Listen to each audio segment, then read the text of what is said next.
Bonsoir. Les rôles s'inversent en politique. Ce n'est plus la majorité qui soutient le gouvernement, c'est le gouvernement qui se plie à la volonté de sa majorité. Édith Cresson a renoncé à son projet initial d'indemnisation des victimes de la transfusion sanguine sous la pression des députés socialistes qui savourent leur victoire, mais discrètement. Ils ne tiennent pas à être confondus avec l'opposition tout de même. Reportage de Daniel Sportiello et Laurent Pelletier. Après l'ébullition hier, le soufflet est retombé aujourd'hui au Parti socialiste. Et les dirigeants ont pu se pencher studieusement sur la préparation de leur prochain congrès. Dès ce matin, le ton était à l'apaisement chez les parlementaires, satisfaits par le retrait rapide de la taxe sur les contrats d'assurance. Les députés se sont même montrés bons princes avec un Premier ministre qu'ils ont pourtant ouvertement contesté. Je crois que c'est difficile pour un gouvernement de revenir sur une décision qui n'était pas très bonne. Le gouvernement l'a fait et moi je m'en félicite. C'est difficile et courageux. L'évidence, le groupe socialiste voulait que ces modalités soient réétudiées. C'est bien, c'est le travail parlementaire. Échaudés par les critiques qui remontent de leur circonscription, les députés n'ont plus l'intention, en tout cas à l'avenir, de jouer les godillots. Est-ce à dire qu'une guerre larvée se joue désormais entre le Premier ministre et sa majorité? Il ne s'agit pas pour nous d'une censure du gouvernement. Cette situation nous conduit à confirmer notre soutien à l'égard du gouvernement d'Édith Cresson. Un séminaire sur le ton de l'apaisement donc, comme en témoigne la présence de Rocard, Fabius et Jospin, ensemble et tout sourire. À moins de 3 mois d'élections qui s'annoncent difficiles pour eux et à une semaine de leur congrès, les socialistes ont donc voulu faire une belle démonstration d'unité. Pas question en tout cas de rejouer les psychodrames de Rennes. C'est dans ce sens qu'il faut donc comprendre l'attitude d'Édith Cresson hier, sa marche arrière très rapide, face à la fronde des députés. Quand il y a des problèmes, inutile d'en rajouter, a sans doute estimé le Premier ministre. Ainsi, ce ne sont pas les assurés qui dédommageront les personnes contaminées, mais l'État et les compagnies d'assurance. 2 solutions sont en effet retenues maintenant pour financer ce fonds d'indemnisation. Des économies budgétaires d'abord, mais aussi un prélèvement exceptionnel sur les compagnies d'assurance, des assureurs qui protestent contre cette nouvelle éventualité. Agnès Foligné, Christos Camillieris. Fini les taxes prélevées sur les contrats d'assurance pour financer l'indemnisation des personnes contaminées par le sida. Le gouvernement vient de décider que c'est à l'État de participer au financement par des économies budgétaires, mais aussi aux compagnies d'assurance par un prélèvement exceptionnel. Normalement, l'argent d'une compagnie d'assurance vient d'où? Il vient des assurés. Il est évident que si nous avions des taxations supplémentaires, pour l'équilibre de nos comptes, eh bien, nous serions obligés de le répercuter sur nos primes, d'une façon ou d'une autre. À Niort, fief des mutuelles, l'état d'esprit est le même. Le gouvernement a choisi de faire payer les assureurs pour transférer l'impopularité de cette mesure de l'État aux sociétés d'assurance. Je pense qu'on verra quand même, nous, de toute façon, d'une manière ou d'une autre. Alors moi, je trouve que c'est pas normal. Je trouve que c'est le gouvernement qui devrait payer. L'indemnisation des transfusés est estimée à 3 ou 4 milliards pour 92. La discussion du financement s'annonce difficile, mais la création d'un fonds d'indemnisation sera discutée dès lundi à l'Assemblée. Un autre enseignement est tiré de cette triste affaire. Il porte sur un point essentiel, la sécurité de la transfusion sanguine. Elle sera assurée par une structure nationale, au nom barbare mais significatif, l'hémovigilance. C'est en fait un véritable système de contrôle et d'alerte qui sera assuré par une trentaine de médecins partout en France. Et pour plus d'efficacité, le contrôle sera indépendant des centres de transfusion sanguine. Explication de Jean-Pierre Quinson. Rendre la transfusion plus sûre, c'est l'objectif du rapport de Gauss. Première recommandation, renforcer la sécurité au niveau de la collecte et pour ce faire, améliorer la formation des médecins responsables de celle-ci. Deuxième proposition, faire en sorte que les produits sanguins ne soient plus contrôlés par les centres de transfusion, mais par des instances indépendantes qui ne seraient plus ainsi juges et parties. Troisième suggestion, création d'une structure nationale d'hémovigilance susceptible de détecter précocement tout incident. Cette structure sera animée par des médecins d'un type nouveau, appelés hémocliniciens, qui, outre leur rôle de surveillance, devront s'assurer du bien fondé des transfusions. Arrivera-t-on alors à un risque nul ? On n'arrivera jamais à un risque nul. Je crois qu'il faut en être conscient, tout acte thérapeutique peut avoir un risque. Et là, il faut bien donc distinguer ce qu'on appelle risque et erreur. Les risques sont incompressibles, et c'est pareil pour la sécurité routière, c'est pareil pour bien d'autres gestes humains. Et donc, ce que l'on veut, c'est rendre minimum ce risque. Ces recommandations vont faire prochainement l'objet de circulaires ministériels d'application. Assurance chômage, les cotisations vont augmenter, mais pour la bonne cause, pour combler en partie le déficit. Les chefs d'entreprise seront également mis à contribution. Ils devront verser la somme de 1 500 francs lors de chaque licenciement. Les négociations pour arriver à cet accord ont été très laborieuses, mais déjà le patronat s'inquiète. Ces nouvelles mesures rapporteront 8 milliards, alors que le déficit de l'UNEDIC est de 19 milliards, d'après le CNPF. Marie-Hélène Tichou, Victor Arish. Après 6 séances de négociations, syndicats et patronats ont décidé une augmentation de 0,12% des cotisations chômage, soit 0,06 pour l'entreprise et 0,06 pour le salarié. Ils ont aussi décidé la mise en place d'une taxe chômage payée par l'entreprise aux ACEDIC. La contribution est de 1 500 francs par salarié licencié. Cette dernière mesure satisfait les syndicats au moins sur le principe. Côté CNPF, mieux vaut ça qu'une hausse plus forte des cotisations. C'était ça ou abandonner le régime, et je ne pense pas que c'était également la solution. Les chômeurs, eux aussi, sont mis à contribution. Le début du versement de l'allocation est retardé de 3 jours. Le contrôle est renforcé. Tous les 4 mois, la situation du chômeur sera réexaminée. Il devra prouver qu'il recherche vraiment un emploi. Enfin, jusqu'à maintenant, un chômeur âgé de 57 ans et demi touchait automatiquement ses allocations jusqu'à sa retraite. Maintenant, il devra avoir 58 ans et demi.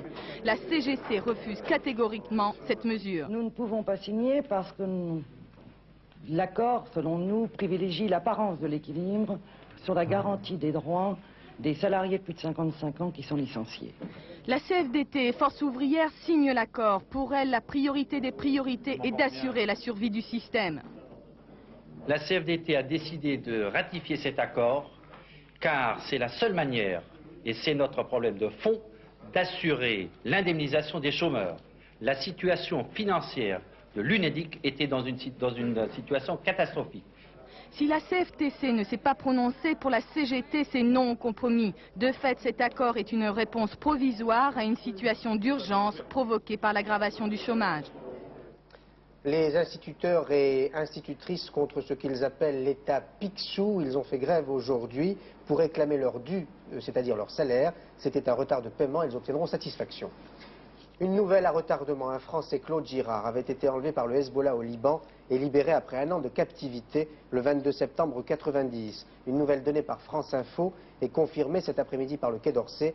La France avait choisi la discrétion pour une plus grande efficacité. Choix judicieux. Terry Anderson, lui, a vécu près de 7 ans le cauchemar de la vie d'otage. Ses premiers moments de liberté, il les a passés avec sa femme et sa petite fille. Elle a aujourd'hui 6 ans, il ne l'avait jamais vue. Retrouvailles et embrassades, Francine Raymond. Radieux Terry Anderson ce matin à son arrivée à Francfort. Sa sœur se précipite dans ses bras. Pendant 6 ans et 8 mois, Peggy C s'est battue pour qu'on n'oublie pas le doyen des otages au Liban. Accrochée à sa main, la petite Salomé. Hier soir, pour la première fois de sa vie, Terry Anderson a tenu dans ses bras cette petite fille de 6 ans, née 3 mois après son enlèvement. Ils ont voyagé ensemble, c'était formidable, merveilleux, dira-t-il ému à sa descente d'avion. Cet homme de 44 ans qui a passé 2454 jours en captivité, dont plusieurs années enchaîné à un mur, les yeux bandés, apparemment donne l'impression d'avoir supporté l'épreuve. Hier après-midi, mes ravisseurs m'ont apporté des nouveaux vêtements, des nouvelles chaussures, mes premières depuis 7 ans. D'ailleurs, elles me font mal aux pieds et ils m'ont dit que j'allais rentrer à la maison. La seule chose qu'on avait à faire était de se lever le matin, de trouver de l'énergie quelque part, même si on pensait qu'on n'en avait pas, et de passer la journée. Les médecins qui ont examiné Terry Anderson à l'hôpital américain de Wiesbaden ce matin l'ont déclaré en bonne santé, à l'exception d'une sinusite, d'un problème pulmonaire mineur et d'une douleur au genou. Jacques Delors menace de démissionner si l'Europe ne franchit pas le pas la semaine prochaine à Maastricht, en Hollande. Le président de la Commission européenne demande au vieux continent d'être moins frileux et de s'engager sur la voie d'une union politique et économique plus forte. Jacques Delors redoute une longue phase de stagnation en cas d'échec. Et loin de Bruxelles et des réunions officielles, l'Europe se construit aussi jour après jour. Pour preuve, ce couple, lui est britannique, elle est d'origine italienne, ils vivent en France. Il n'y a pas eu de problème de langage ou de culture entre eux, mais l'administration, en revanche, a bien du mal à s'adapter. Isabelle Thomas, Marie-Hélène Roqueton. Corinne est française, mais son père est italien. Son mari Andrew, lui, est anglais.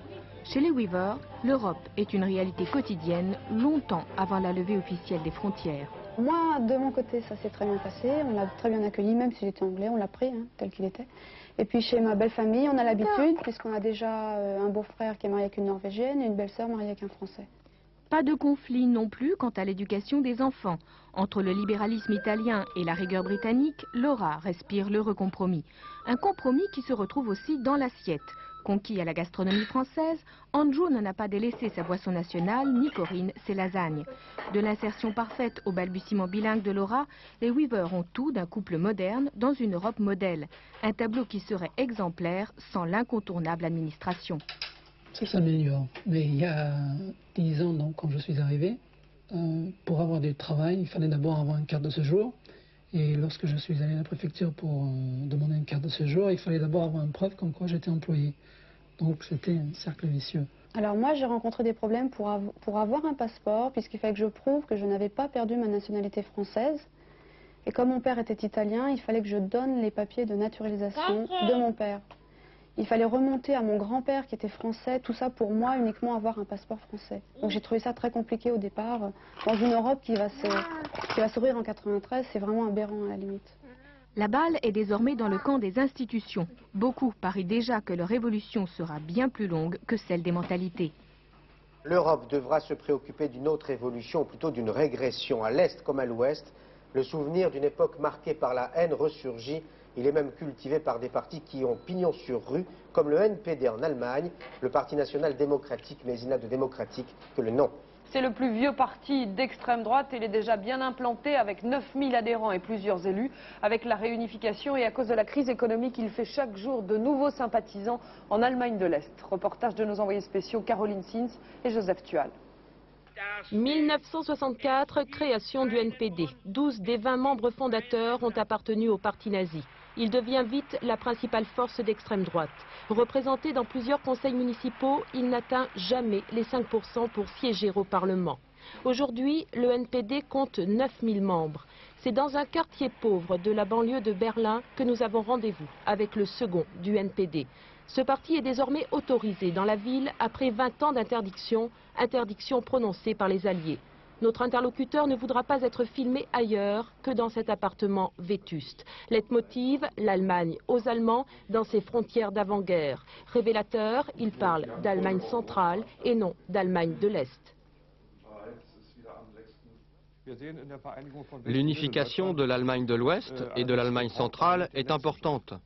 Mais ce n'est pas le dernier pas. Nous pensons que l'indépendance des peuples de la Prusse du Nord et de l'Est n'est plus un combat. Cette réunification se fera d'elle-même. Octobre 90, premier meeting du NPD en Allemagne de l'Est. Ici, les adhérents potentiels sont nombreux et très jeunes. Hausse des prix, chômage, des réalités dont se sert le NPD. Les responsables, les étrangers, la solution, les mettre dehors. Il faut arrêter l'immigration, il faut mettre dehors tous les demandeurs d'asile et les étrangers qui sont souvent des criminels. Il faut un changement radical de la politique sur l'immigration.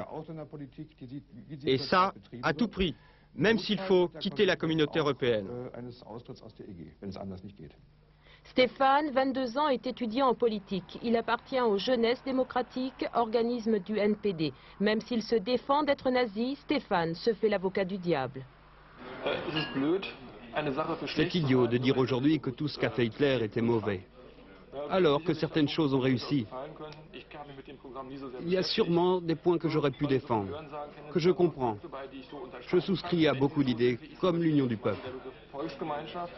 La propagande du NPD n'a guère évolué depuis 30 ans, mais aujourd'hui, tous les militants sont optimistes. Le champ d'action de leur parti est devenu la Grande Allemagne.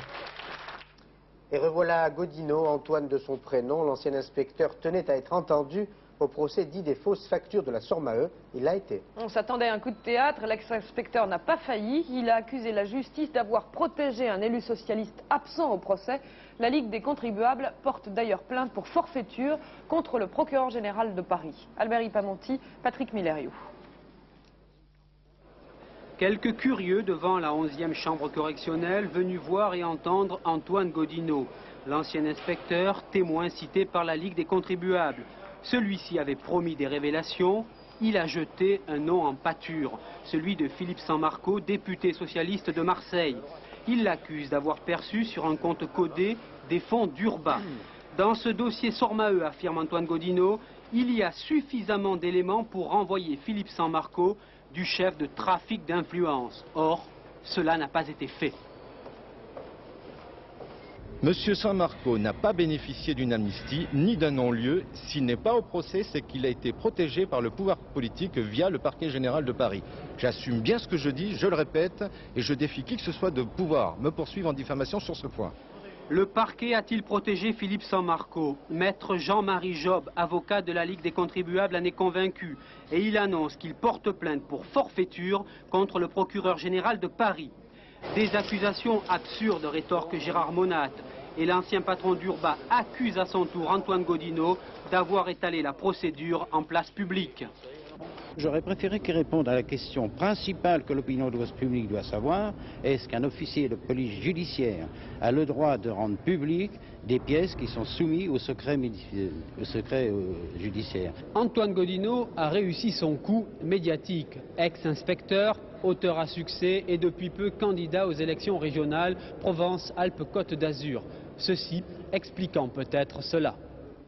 En France, 60% des médecins ont déjà soigné des enfants maltraités, mais 70% d'entre eux se disent insuffisamment formés. C'est le résultat d'un sondage réalisé récemment par le quotidien du médecin, un sondage qui révèle l'importance du problème évoqué lors de la journée nationale de la protection de l'enfance maltraitée. Pour les médecins, la première urgence, c'est bien sûr de soigner les enfants, mais il faut aussi aider les parents. Et la démarche est beaucoup plus délicate, un travail de fond que l'hôpital de Montmorency a engagé depuis longtemps. Reportage de Nathalie Darrigrand et Marie-Hélène Roqueton. Là, ce bébé-là, il est venu en chirurgie pour une fracture, alors de la cuisse.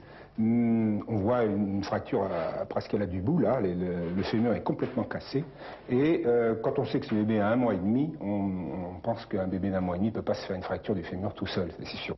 Sur ces radios, 3 exemples de fractures suspectes, 3 exemples de maltraitance chez des nourrissons. Dans ce service pédiatrie, environ 10 enfants par an sont hospitalisés à la suite de mauvais traitements. Dans la moitié des cas, ce sont les parents eux-mêmes qui les accompagnent à l'hôpital.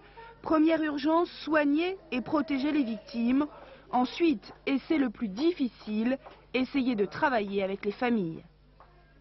C'est très délicat de parler aux parents, il faut parler un langage de vérité, une relation, ça se fonde sur la vérité et pas sur le mensonge. Ils ne peuvent pas me vivre comme quelqu'un de sympathique, je mets le doigt sur des choses très difficiles et très douloureuses pour eux, mais ils peuvent peut-être accepter que je suis complètement loyal avec eux. Ce qui est le plus important pour moi, c'est de leur faire comprendre qu'ils sont déprimés et que par rapport à cette dépression, il y a un certain nombre de travail qui peut être fait avec eux. Par exemple, le travail de psychothérapie verbale, bien évidemment, ou bien évidemment des psychothérapies familiales. Diriger les parents vers des thérapies, la démarche est délicate, souvent vaine. Pourtant, certains acceptent de le faire, comme cette mère que nous avons rencontrée au centre des Buttes-Chaumont. Son mari a abusé de leur fille pendant plus de 4 ans, une réalité qu'elle a niée elle-même sous l'emprise de sa propre violence. Avec Karine, j'étais par moments violente parce que je ne comprenais pas du tout. Elle travaillait bien à l'école, puis bon, brusquement, elle n'avait plus de résultats, elle n'avait plus rien. Je ne comprenais pas. Le travail, je crois, de thérapie a été justement de faire prendre conscience des problèmes qu'avait ma fille et de voir comment on pouvait renouer le dialogue. À partir du moment où j'arrivais à comprendre ce qui se passait chez ma fille, bon, ben, le dialogue pouvait être renoué. Aider les parents à comprendre leur enfant, à s'accepter, à l'hôpital on essaye de le faire dès la naissance du bébé. C'est évident qu'on ne va pas tout régler en 5 jours de temps, mais de faire comprendre à une mère, à un père, si on a la chance de l'avoir, qu'ils ont le droit d'avoir des difficultés à suivre un enfant et qu'on est là pour les aider. Et que ce ne sont pas des monstres pour autant. Dans cet hôpital, cela fait 20 ans que l'équipe travaille sur la maltraitance, mais cet exemple reste encore une exception dans le monde médical. Et si ce problème vous préoccupe, je vous recommande la lecture de ce livre publié par les éditions Nathan, La violence impensable. Dominique Dumas résume les autres événements du jour.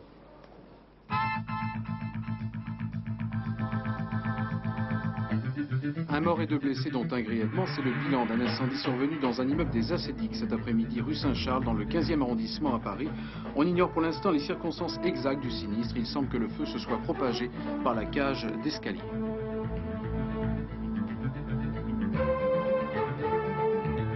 « 120 viticulteurs du Languedoc-Roussillon se sont rassemblés aujourd'hui sur l'autoroute A9 au péage du Boulou dans les Pyrénées-Orientales. Ils contrôlent ainsi l'importation de vins espagnols. Dans l'Allier, cette fois, les agricultrices ont préparé une énorme soupe aux choux devant la préfecture de Moulins. Une manière chaleureuse de parler aux passants de leurs problèmes particuliers.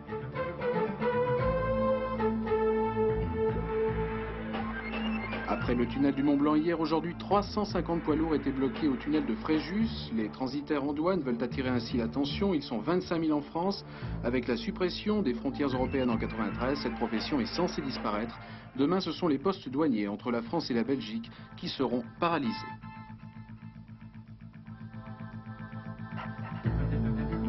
Toujours aucune nouvelle du petit Hervé. Ce matin, plus de 200 gendarmes français et belges ont battu la campagne tout près de Villers-Sire-Nicole, dans le nord. Les secteurs à l'ouest de Maubeuge ont été également ratissés, toujours sans succès. La Peugeot 905 ressuscite. Elle avait été condamnée récemment à ne plus tourner sur les circuits du championnat du monde, mais la fédération change d'avis. C'est en fait son tout nouveau président qui revient sur sa décision. Max Mosley avait peut-être condamné un peu vite ce sport prototype, mais à culpa bien britannique, devant la ténacité bien française du lion Peugeot. Didier Balèze et Joseph Tual. Après un mois de bagarre, les dirigeants de Peugeot peuvent être soulagés ce soir. Très performante au cours de l'année 91, la 905 devrait retrouver les circuits dès le 5 avril à Autopolis au Japon. Le Conseil mondial de la Fédération internationale réuni à Paris a décidé de maintenir le règlement et le championnat des sports prototypes. La réunion du 22 novembre, présidée par Jean Todt, directeur de Peugeot Sport, a porté ses fruits.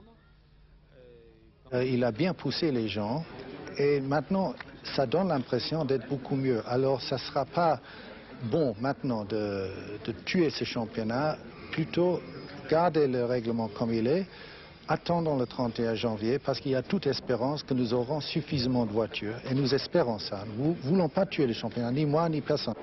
Peugeot n'aura pas investi à perte. Toyota, Mazda et Jaguar répondent présents, suivis par BRM, Spice et Lola, qui se déclarent prêtes à courir, que ce soit en 500 km, 1000 km, mais aussi pour les 24 heures du Mans le 21 juin. La date limite d'inscription du 31 janvier devrait permettre de confirmer un nouveau départ de ce championnat. Mais pour combien de temps? Dans une minute environ, il sera 20 h. Fin du 19-20, Soir Froid, c'est à 22h40, présenté par Marc Hautement, et dans quelques secondes, la météo de Michel Touré. Dans plus de 50 secondes, je disais, ce 19h est presque terminé. Des chaînes de télévision de 16 pays, dont 9 en direct, pardonnez-moi, mais c'est la grippe, vont retransmettre ce soir un très grand événement, le Requiem de Mozart, en direct de Vienne. On ne pouvait pas faire moins. Hommage à l'Européen Mozart.